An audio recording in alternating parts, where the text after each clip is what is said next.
John Howard Griffin's book, Black Like Me. So the reference to the sex king is mentioned as John Howard Griffin is trying to defend the Negro as it was in 1959, where the woman is often left alone and the children often unattended because she has to work more than one job.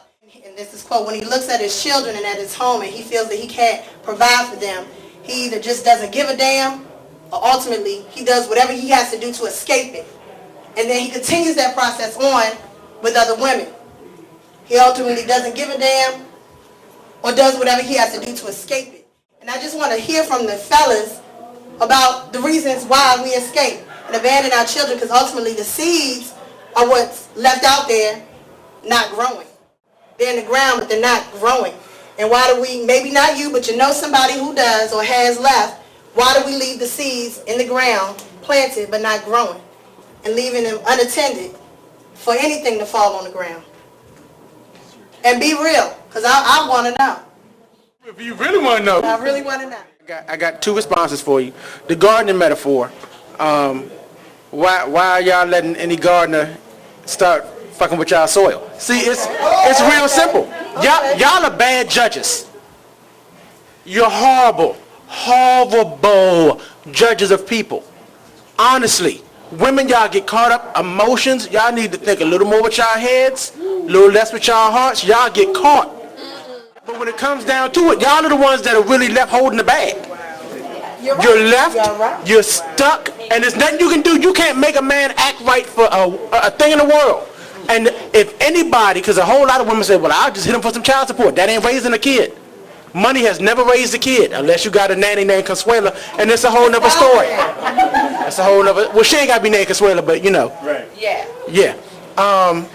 That's one. And you asked about how, how it was that it really was happening.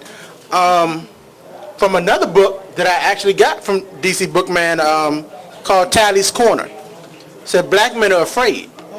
They go into relationships with women afraid of what's going to happen and how they're going to be perceived in the minds of other people.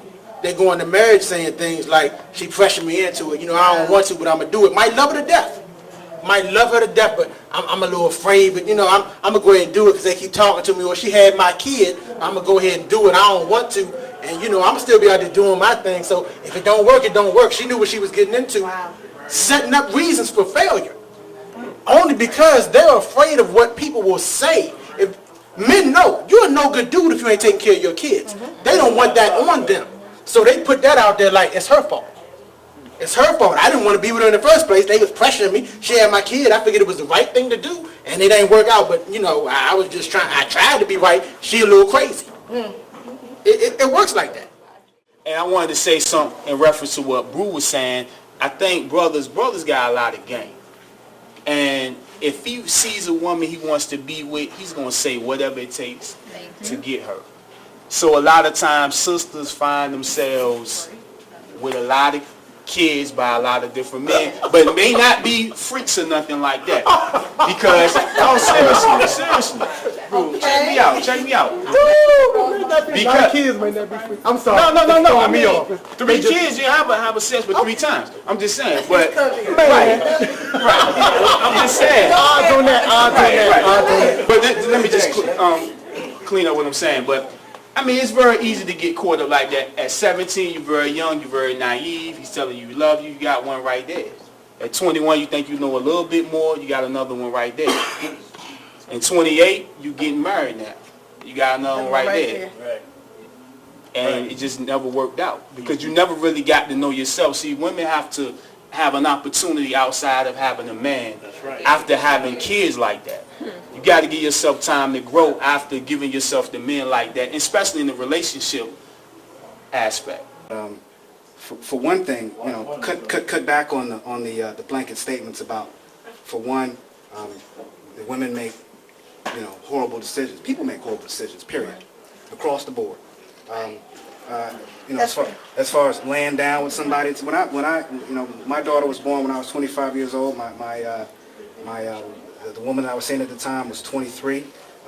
That did not happen because we happened to lay down. It happened because we were in love with each other at the time. We were also in our 20s. And we grew up in our 20s, so we both made mistakes. And it didn't work out as far as her and I as a couple. But We need some blanket statements in our community. We need to face the fact that there's a lot of us doing a whole lot of wrong stuff or stuff that affects everybody in our community. I'm tired of them coming to us like, oh, it's all of y'all. It is all of us. If it's over 50%, damn it, it's all of us. We need to really get on ourselves about what we're doing. And like you said, you were in your 20s. You had a kid, you was in your 20s. Wow, you know, that's great. You made a life that you love and cherish. Just because you're in a relationship don't mean you're supposed to have a kid. I don't care how much you love them. We need to cut that out. That's not a damn family. We're having kids and kids and kids, and the dudes are leaving and leaving and leaving. We need some blanket statements. Yeah.